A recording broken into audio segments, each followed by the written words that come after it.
Kinh đi từ miền cầm long từ miền Cà La đó là sông Nhật Na trong từ miền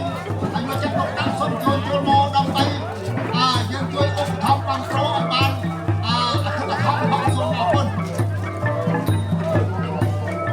đông chơi cho mò cho quốc nơi đi tháng na nói bằng số của cái hàng sắc quăng nhưng mà ngã na chơi nhảy sông chơi luôn đó anh nói phải ở đây hay cầm tấu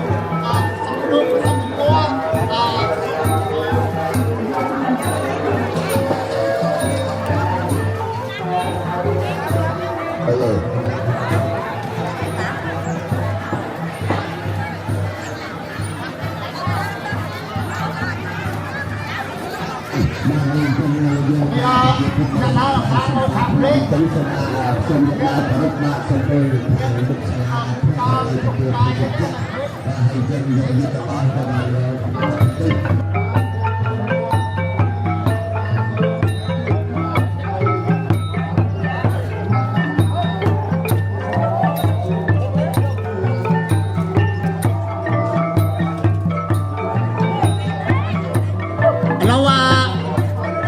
sông chú nằm nắng lên đây tàu đẹp lên chứ này đẹp lên là lâu giờ biển cũng có bị đo hay nó chậm sẽ đặt không đó đẹp thằng đẹp lên nên đẹp lên anh ạ đẹp ăn cái sao không đâu có chạm thảo thôi đẹp không cần đúng không đẹp không cần đúng không chạm thảo ra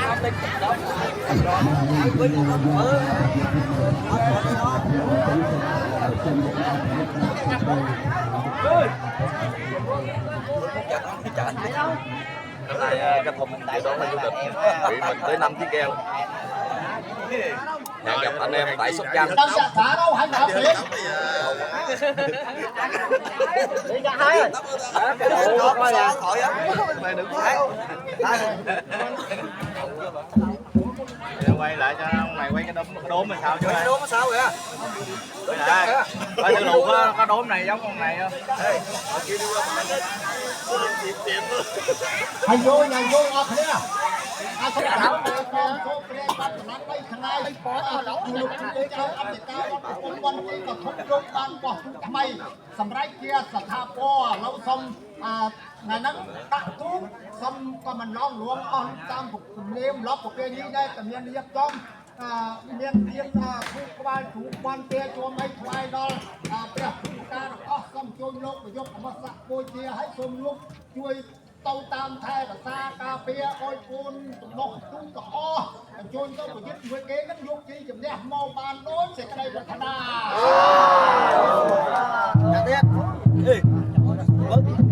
Ủa là vô hẻ ôi trận đấu chơi với dân Sóc Trăng anh em được nhà Sóc Trăng đóng góp ghe độc bọc tới 5 chiếc lận. Bữa nay là hạ thủy ghe đó ghe nào lẻ nhất thì đem đi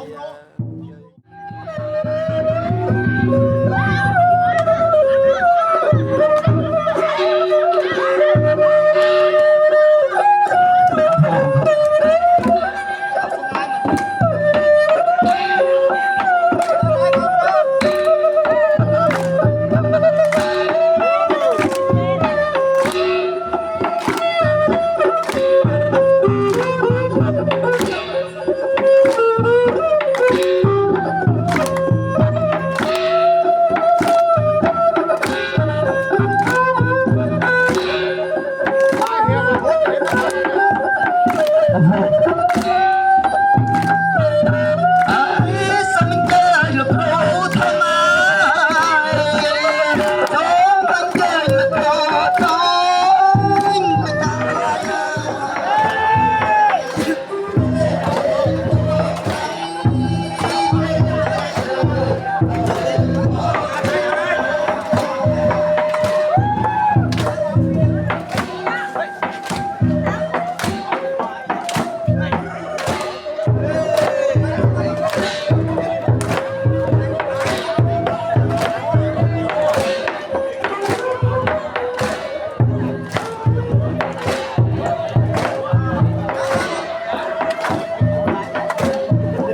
จ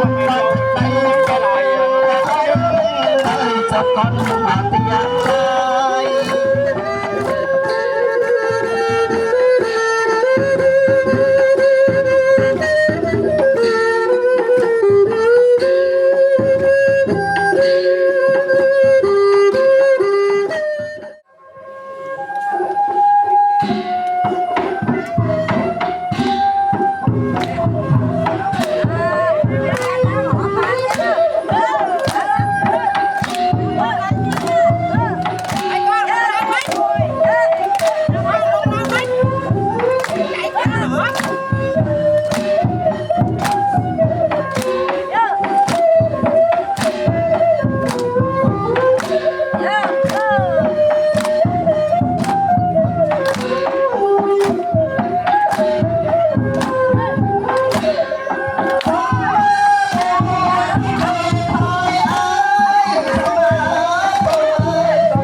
អស់ស្មារតីប្រោយវាសមាធិទៅលេងឲ្យវាពីចំណាយទៅលេង